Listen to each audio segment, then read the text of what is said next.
Et Michael Luxin, contre l'ordonnance de renvoi du juge d'instruction en acquiescence de province. Exposé des faits. Vu les thèses du dossier, notamment. L'ordonnance de renvoi du juge d'instruction qui plaise à la Cour. En date du 18 novembre 2006, les époux Joseph B. Jean-Pierre, la femme de Micheline Jean-Philippe, a confié leur fille aînée, Stéphanie Jean-Pierre, âgée de 16 ans, au pasteur Antoine et ses collaborateurs de l'Église de Dieu indépendante de la forme étroite 6 à 19, rue Lavange, numéro 3. Que la mineure Stéphanie Jean-Pierre a révélé le pasteur Lafleur Armel, après l'avoir persuadé d'un problème mystique dont fait l'objet la jeune mineure Stéphanie Jean-Pierre à des troubles mentaux dus à une possession démoniaque au cours d'une veillée de nuit à laquelle elle participait. Après être convaincue par le pasteur André Lafleur que sa fille a été possédée par un esprit démoniaque, elle décida de la confier au pasteur André Lafleur pour prier avec elle et de la débarrasser de ses esprits malins. Que la mineure Stéphanie Jean-Pierre déclare le soir même, au cours de cette veillée de nuit, le pasteur qui parlait en langue me reconnaissait. Il m'a fait monter sur la chaire de l'église, d'où m'a fait asseoir à ses côtés. Après la fin de nuit, il a contraint ma mère de le laisser avec lui pour que le Saint-Esprit puisse la libérer des démons qui me possédaient. Contrainte de sa mère, elle a accepté la mineure Stéphanie Jean-Pierre à partir avec le pasteur Armel Lafleur, qui l'a conduit dans sa chambre à l'étage de sa maison. Quelque temps après, un frère pénétra dans la chambre et ôta l'ampoule et déclare: "Pour des mots, il n'a pas fait bonjour en poule."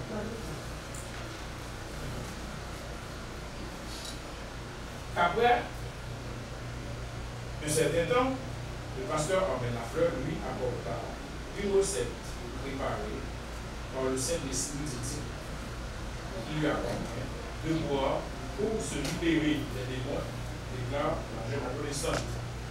Refuse de la prendre pour avoir été à jeun, mais pour éviter d'être battue par le pasteur, elle a pris tout de suite après. Je me trouvais en état de syndrome, de vertige. Il m'a fait ouvrir les jambes et entre en relation sexuelle avec moi. Maculé de sang, il est parti et m'a laissé dans la chambre tout seul. Le lendemain, à son retour, le pasteur m'a fait prendre une douche pour me vêtir du robe pour me conduire chez l'évêque Michael ici. Pendant du 15 juin 2012, la mineure Stéphanie Jean-Pierre déclare à sa maman qui allait la lui rendre visite le jour de son anniversaire qu'elle a été violée tantôt par le pasteur André Lafleur, tantôt par l'évêque du Saint-Jean-Michel. En plus de son exercice sexuel, elle a été victime de plusieurs attouchements de ses parties intimes, seins, vagins, que la mineure expliquait qu'elle a dormi chaque soir avec l'évêque Michael Lucin, qui a eu des rapports sexuels répétés avec elle, ensuite desquels elle est tombée enceinte. Que l'évêque Michael Lucin lui avait administré un ouvrage à l'effet de provoquer son avortement, qui l'a gardé continuellement enfermé dans son sanctuaire et coupé de tout contact avec l'extérieur, en faisant croire à tous venant qu'elle n'est pas une personne que le temps après, qu'elle va disparaître. C'est en malamais qui se dit qu'il va disparaître. La sont faite par la peur. Que suite à toutes sortes d'agressions sexuelles, violées, maltraitées, exploitées, que la mineure Stéphanie Jean-Pierre a subi, où elle a passé près de 3 ans, enchaînée, pieds et mains, dans une petite chambrette, tantôt sous la galerie de l'évêque Saint-Michael, après que le pasteur Robert Lafleur finit de déguster le miel de sa virginité de la mineure Stéphanie Jean-Pierre. Il l'a transféré pour son collaborateur, l'évêque Saint, et continue à l'abuser sexuellement et physiquement. C'est contre tout de ces agissements malhonnêtes, dégradants et affaiblissants que la maman de la mineure Stéphanie Jean-Pierre a décidé de faire plainte contre le pasteur André Lafleur et évêque du Saint Jean-Michael. Laquelle plainte pour le pasteur André Lafleur s'était consenti de dédommager la famille de Stéphanie Jean-Pierre, où il avait déjà commencé à verser un montant de 250 000 gouttes sur un montant de 5 millions de gouttes demandé par les avocats de la mineure Stéphanie Jean-Pierre. Toutefois, n'étant pas satisfait du montant versé par le pasteur André Lafleur, la dame Michel Jean-Pierre Joseph et Bérisson ont porté plainte contre le pasteur André Lafleur et Michael Lucin pour séquestration, exploitation, traite de personnes, viol et agression sexuelle sur le mineur Stéphanie Jean-Pierre, 16 ans, âgé de 16 ans à l'époque, des faits commis à Delma 75 le 14 juin 2006. À date du 20 octobre 2014, le parquet de Port-au-Prince a sollicité du cabinet d'instruction une information en vue de diriger une enquête autour des faits de séquestration, exploitation sexuelle et agression sexuelle contre les occupés par les Lafleur et Michael Jean-Lucin. Que le juge d'instruction a rendu son ordonnance dont le dispositif est ainsi conçu. Disons qu'il n'y a pas de assurance, il n'y a pas de périodicité du gouvernement. Disons par contre qu'il y a eu à suivre contre Mélodie, André Lafleur et le Saint Michael, pasteur et évêque de leur État, inculpés de détournement, de complicité de détournement du mineur, de la mineure suivie d'agression sexuelle, vu qu'il existe des indices suffisants et concordants susceptibles d'établir leur responsabilité au fait dit de détournement, de complicité de détournement de mineurs suivis d'agression sexuelle, les renvoyer en conséquence devant la criminelle ces gens, sans assistance de jury, ou être jugé pour détournement de mineurs et de complicité de détournement de mineurs au préjudice de Stéphanie Jean-Pierre, 16 ans à l'époque de fait. C'est contre cette ordonnance que les inculpés, André Lafleur et Michael Lucin, ont été rejetés appel sur la recevabilité de la forme, de l'appel à la forme. Attendu que l'ordonnance du juge d'instruction est rendue le vendredi 17 février 2017, signifié le 22 juillet 2017 aux inculpés. Attendu que les inculpés André Lafleur et Michael Jean-Lucin, respectivement, ont interjeté appel par déclaration de l'État, soit les 24 et 27 juillet 2017, appel des certificats. Attendu que l'appel a été interjeté légal et suivant l'article 9 de la loi sur l'appel pénal, l'inculpé et la partie civile. L'appel des inculpés sera déclaré recevable.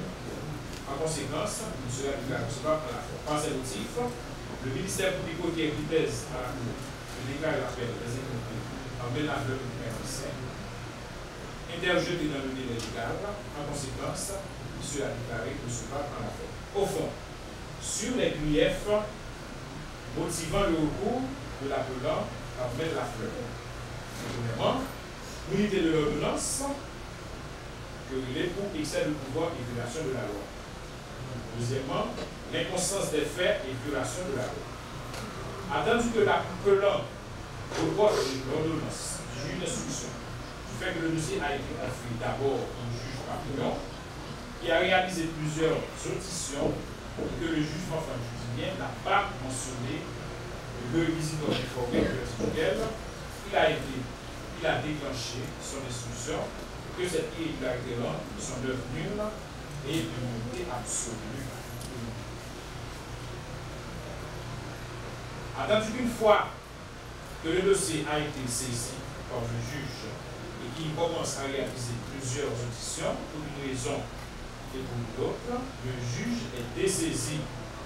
Il est du devoir du doyen de redistribuer le dossier à un autre juge en ce qui appelait du réquisitoire informé déjà versé au dossier. Attendu que la redistribution du dossier par un autre juge revêt un caractère administratif, en conséquence, seul le doyen du tribunal, en tant qu'administrateur, n'est à qualité pour ce faire. En conséquence, on ne peut parler de l'irrégularité de l'œuvre du juge. Par ces motifs, il y a eu pour la Cour de rejeter ce moyen pour n'être pas fondé. Sur l'inconsistance des faits, attendu que la plante en mêle la fleur, reproche l'inconsistance des faits pour dire que dans le dossier, il n'y a pas de pièce à conviction comme procès verbal, certificat médical ou autre. Attendu que la mineure Stéphanie Jean-Pierre a été séquestrée, pied et enchaînée, près de 3 ans, près de 3 ans, 3 mois dans une chambre chez l'évêque Gaël-Lycée, qui pendant cet intervalle de temps n'est pas autorisé à parler à personne, voire même sortir ou aller voir un médecin en faisant croire tout ce qu'elle disait, c'est le démon qui parle. Attendu que les deux inculpés ont reconnu et font aveu que la mineure Stéphanie Jean-Pierre a passé près de 3 ans en prière chez l'autre qu'elle possédait une esprit démoniaque, et pour chasser ce esprit matin, ils ont fait subir une sorte d'injure à la fillette Stéphanie Jean-Pierre. Tandis que l'aveu du pasteur Abel Lafleur, en acceptant le verset de 650 000 gouttes aux avocats de la mineure comme réparation des dommages ou préjudice subi, constitue la preuve de présomption de culpabilité et sa conscience folle des faits eux-mêmes. Attendu que les faits reprochés à l'inculpé par Abel Lafleur sont constants, il y a le pour la Cour de rejeter ce ces moyens pour n'être pas fondé, dire que l'inculpé Abel Lafleur a fait aveu de l'accident de commencer à verser les 250 000 sur un montant de 5 000 par ces motifs. Le ministère public qui presse à la Cour de rejeter ce ces moyens pour n'être pas fondé, dire que l'inculpé Abel Lafleur a fait aveu et selon le principe d'écoute de la doctrine, l'aveu à la preuve. En conséquence, il y a eu pour la Cour de rejeter ce ces moyens sur garde. Sur les griefs évoquant le recours de l'inculpé Michael Lycée, sur le détournement de la commission sur l'agression sexuelle. Attendu que la plante Michael Lycée reproche au juge d'instruction de son ordonnance, le juge de 7 février 2017, de ne pas établir clairement lequel les deux inculpés est poursuivi au détournement illicite. Attendu que l'appelant a fait mention dans son acte d'appel de l'accord par l'interdit au pasteur de solliciter aide de ses collaborateurs immédiats pour assurer, pour arriver à telle fin. Attendu que la maman de la mineure Stéphanie Jean-Pierre avait confié sa fille au pasteur de Fleur dans l'unique but de prier pour elle au sein de l'Église, non pas pour aller de la maison Gaël-Lycée. Que le fait d'abuser sexuellement la mineure Stéphanie Jean-Pierre constitue un cas de l'agression sexuelle ou viol. Tandis que l'équipe de Gaël-Lycée reproche le juge d'instruction le fait qu'il n'y a pas aucun certificat médical, encore moins de rapport d'expertise spermologique n'ont été réalisés pour prouver qu'il y a un viol et que l'auteur du prétendu viol serait l'impliqué Jean-Pierre Issa. Attendu qu'effectivement, il n'y a pas de certificat médical pour prouver qu'il y a un viol sur la vie de Stéphane Jean-Pierre, mais aussi, l'appelant à oublier aussi que l'agression sexuelle est punie de la même peine que le viol, et encore pire, il a illustré le veuvage à la mineure pour provoquer son avortement, qui est aussi punissable au crime de meurtre.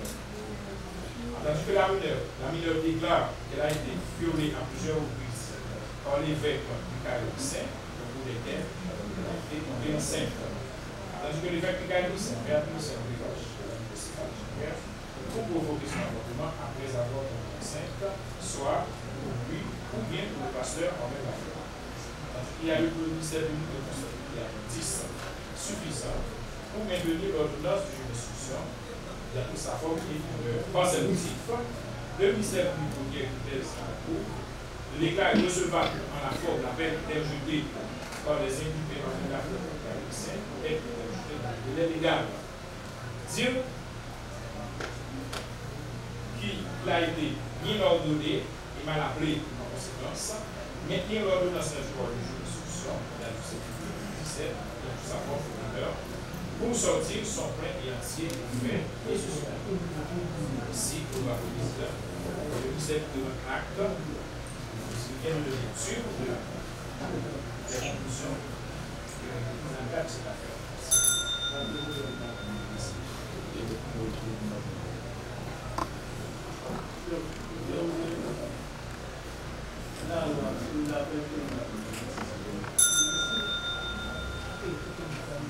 Le mois du ministère public a été déposé au cœur à la disposition des partis pour d'éventuels mémoires. Donc, s'il y a des partis pour moi, c'est l'heure de nous écrire. Je suis d'abord. Pour donner lecture du mémoire contemplatif après avoir pris communication du droit judiciaire. Je soumets d'abord à l'attention de la Cour le mémoire pour voir que toutes les dispositions légales ont été expliquées, à savoir l'enregistrement et également les droits des faits.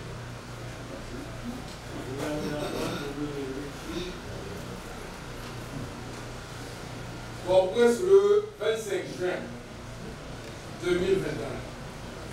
Mémoire compilatif aux honorables présidents et juges de la Cour d'appel de Port-au-Prince suite au recours du pasteur Alain Lafleur par expert date du 3 août 2017 contre l'ordonnance rendue le 17 février 2017 par le juge d'instruction près le tribunal de première instance de Port-au-Prince. Qu'il plaise aux honorables magistrats de la Cour d'appel de Port-au-Prince. Attendu qu'à la suite de l'instruction ouverte le 20 octobre 2014 contre le pasteur Alain Lafleur, le monsieur Jean-Michel Issa, le magistrat instructeur rendit le vendredi 17 février 2017 son ordonnance dans laquelle on peut lire: les renvoyons en conséquence devant le tribunal criminel siégeant sans assistance du jury pour être jugé pour détournement de mineurs et complicité de détournement de mineurs au préjudice de Stéphanie Jean-Pierre, 16 ans à l'époque des faits. Ce, conformément aux articles 344, 45, 278 du Code pénal modifié par l'article 2 du décret du 6 juillet 2005 sur les agressions sexuelles. Fin de citation. Attendu que, relevant appel de la dite ordonnance par exploit date du 3 août 2017 du ministère de l'Huissier Simon Janvier de la Cour, le commissaire du gouvernement près de la Cour s'empressa pour prendre son réquisitoire pour le moins surprenant, farfelu, dénué de tout fondement juridique et de base légale, où le représentant de la société reproduit les mêmes erreurs que le juge d'instruction en demandant à la Cour de maintenir l'ordonnance que relie. Attendu, une ordonnance, pour être l'œuvre de magistrat expert, doit frôler la perfection absolue. Par conséquence, il s'ensuit qu'elle doit remplir les exigences établies par les règles gouvernant le droit pénal, qui est d'interprétation stricte. Ainsi, on ne peut ni ajouter, ni y ajouter, ni y retrancher certains faits, ces infractions que nulle part dans l'ordonnance du 17 février 2017, le pasteur Abel Lafleur et le sieur Jean-Michel Lissin n'ont pas été renvoyés par devant la juridiction de jugement pour agression sexuelle, mais ils sont renvoyés pour détournement de mineurs et complicité de détournement de mineurs au préjudice de Stéphanie Jean-Pierre, 16 ans à l'époque. Attendu qu'en matière pénale, la juridiction de réexamen ne peut aggraver le sort de l'inculpé, que le ministère public ne peut non plus, suivant ce principe, ajouter à son réquisitoire d'autres infractions que le juge instructeur n'a pas reproché aux inculpés sur le détournement et la complicité de détournement de mineurs. Attendu que le chef de la poursuite pénale, le commissaire du gouvernement, qui devrait pétrir la matière, n'arrive même pas à bien l'assimiler auprès d'inventer ou d'introduire dans la législation pénale haïtienne des faits qui ne constituent pas des infractions. Attendu que le droit pénal a ses caractéristiques et son unique rôle est de définir les infractions. À cet égard, il s'intéresse tant à la définition de l'infraction qu'à la détermination matérielle de celle-ci. Que dans ce contexte, la doctrine entend par infraction l'attitude d'une personne qui est contraire à la loi pénale. Selon l'acceptation juridique, l'infraction se définit comme un comportement interdit de manière générale et impersonnelle, dont la sanction est une peine. Attendu qu'à travers cette définition, il s'avère que l'infraction comporte deux éléments. D'une part, l'incrimination, c'est-à-dire la description des divers éléments constitutifs du comportement interdit, et d'autre part, la peine qui sanctionne ce comportement. Attendu que jamais le législateur pénal n'a pas prévu une infraction intitulée détournement de personnes, encore moins détournement de mineurs, au point qu'on puisse y envisager une certaine complicité suivant les articles 44 et 45 du Code pénal. Attendu qu'en l'espèce, l'article 300 du Code pénal haïtien édicte l'infraction appelée l'enlèvement de mineurs, dont les composantes ou les modes de réalisation sont le détournement, le déplacement ou l'instigation de détournement d'un lieu à un autre déterminé. Ainsi, le détournement et le déplacement constituent des moyens de matérialisation de l'infraction d'enlèvement de mineurs. En revanche, le législateur ne consacre pas une infraction dont la dénomination serait détournement de mineurs. Attendu qu'en vertu du principe de la légalité criminelle, infraction et peine édictée à l'article 4 du Code pénal haïtien, la matière pénale subordonne à l'action répressive l'existence d'une infraction explicitement prévue par le législateur. Que l'article 300 du Code pénal n'instaure pas l'infraction appelée détournement de mineurs, dont l'existence ne constitue qu'une caractéristique de l'infraction d'enlèvement de mineurs. Attendu qu'en conséquence, le réquisitoire du ministère public contrevient au principe de la légalité criminelle posé à l'article 4 du Code pénal haïtien. Attendu que la procédure d'instruction constitue la phase préparatoire du procès pénal et est strictement liée au texte d'un principe en vigueur. En conséquence, le réquisitoire du ministère public se heurte au principe posé à l'article 4 du Code pénal, et cela originé. Attendu que tel manquement, d'abord constaté dans l'ordonnance de renvoi du magistrat instructeur, est suivi et répété par le ministère public près de la Cour. Par conséquence, l'ordonnance querellée sera infirmée avec les conséquences de droit. Par ces causes et motifs, voit la Cour écarter ou rejeter le réquisitoire produit par le ministère public afin de soutenir l'ordonnance querellée, infirmer la dite ordonnance pour absence de base et de référence légale avec les conséquences de droit. Sur l'agression sexuelle alléguée par le ministère public dans son réquisitoire, infraction pour laquelle l'ordonnance du juge d'instruction ne défère pas les inculpés au tribunal criminel. Attendu que les inculpés pourraient ne pas faire cas d'une telle infraction pour n'avoir pas été renvoyés au tribunal criminel sans assistance de jury conséquemment à la dite infraction.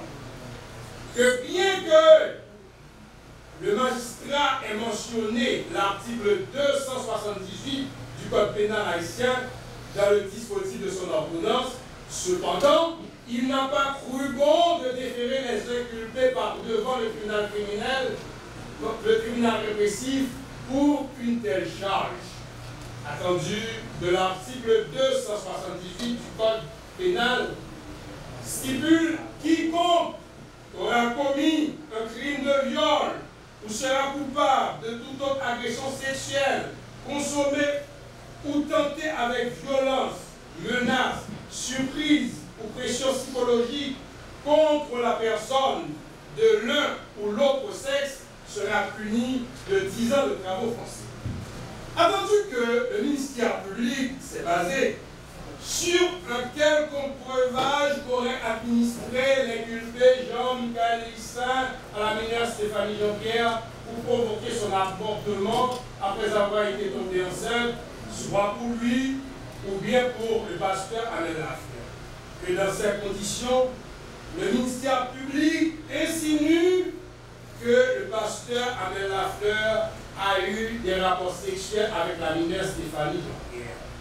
Attendu que dans sa déclaration d'abondance au cabinet d'instruction, la mineure Stéphanie Jean-Pierre a soutenu que le soir de sa remise au pasteur Amel Lafleur par ses parents, celui-ci l'avait fait monter dans une chambre et que peu après, un frère était venu dans la dite chambre pour enlever l'ampoule qui illuminait la pièce.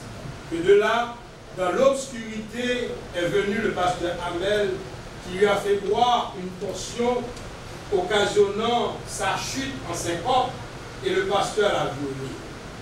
On se demande si la mineure Stéphanie Jean-Pierre a le don de voir dans l'obscurité. Attendu que le dictionnaire Le Petit Larousse définit le mot syncope comme une perte de connaissance complète.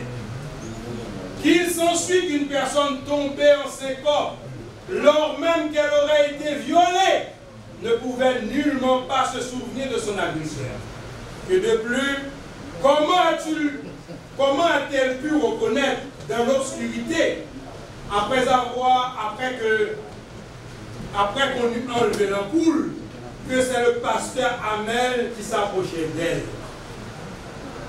Attendu que pourtant, le ministère public a admis qu'il n'y a pas de certificat médical, encore moins un test d'ADN susceptible d'étayer, de clarifier ou de déterminer un lien entre le viol de la mineure Stéphanie Jean-Pierre et son agresseur, auteur du viol. Et dans ces conditions, le moins indice qui pourrait motiver le magistrat instructeur à retenir des charges contre le pasteur Amel Lafleur relativement au viol de la mineure Stéphanie Jean-Pierre, encore moins des agressions sexuelles sur la dite mineure à l'encontre du pasteur, fait défaut. Attendu que plus loin dans son réquisitoire, le ministère public a soutenu qu'il y a aveu du pasteur Amel Lafleur en acceptant de verser la somme de 250 000 gouttes aux avocats de la mineure comme réparation au dommage causé. Que ceci n'est qu'une supposition, dénuée de tout raisonnement juridique, grossièrement faite par le ministère public qui tire son origine dans l'ordonnance de renvoi. Attendu qu'il s'agit d'une réflexion par analogie faite par le ministère public à une compensation faite par l'Assemblée de l'Église aux parents de la mineure Stéphanie Jean-Pierre. Que de là, parler d'aveugle par le pasteur Amel Lafleur dans son réquisitoire est péril de la part du ministère public. Que le droit pénal d'interprétation stricte n'admet pas de réflexion par analogie. Attendu que l'aveu, faisant partie des 5 modes de preuve prévus en droit, est une déclaration faite devant un juge par laquelle une partie reconnaît pour elle un fait qui est de nature à produire des conséquences juridiques.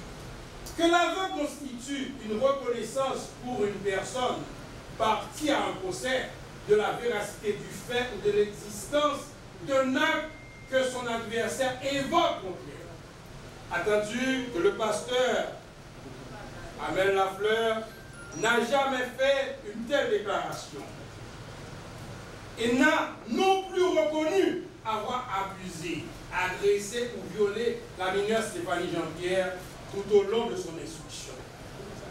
Attendu qu'ainsi, le réquisitoire du ministère public se révèle un document non appuyé sur des faits réels et des indices concordants pouvant motiver la Cour à maintenir l'ordonnance publique. Par conséquence, ce réquisitoire sera écarté et l'ordonnance du magistrat instructeur infériorée. Par ces posés motifs et pour les raisons énoncées, la Cour d'appel de Port-au-Prince rejettera, écartera le réquisitoire du ministère public, infimera l'ordonnance querellée du magistrat instructeur du tribunal de première instance de Port-au-Prince rendu sous la date du 17 février 2017 et émandant et instruisant à nouveau, la Cour reconnaîtra que la remise de la mineure Stéphanie Jean-Pierre au pasteur Amel Lafleur a été volontairement faite par ses parents. Il n'y a pas lieu de parler d'enlèvement de personnes, encore moins d'enlèvement de mineurs, et qu'aucun indice ayant trait aux agressions et attouchements sexuels ne sont pas décelés contre le pasteur Amel Lafleur, le renverra en conséquence hors des liens de l'inculpation. Ce sera justice. Je demande acte à la Cour de la lecture de ce mémoire et j'offre en communication ce mémoire qui a été déposé pour voir que les règles de l'art ont été respectées. Enregistrement et tel.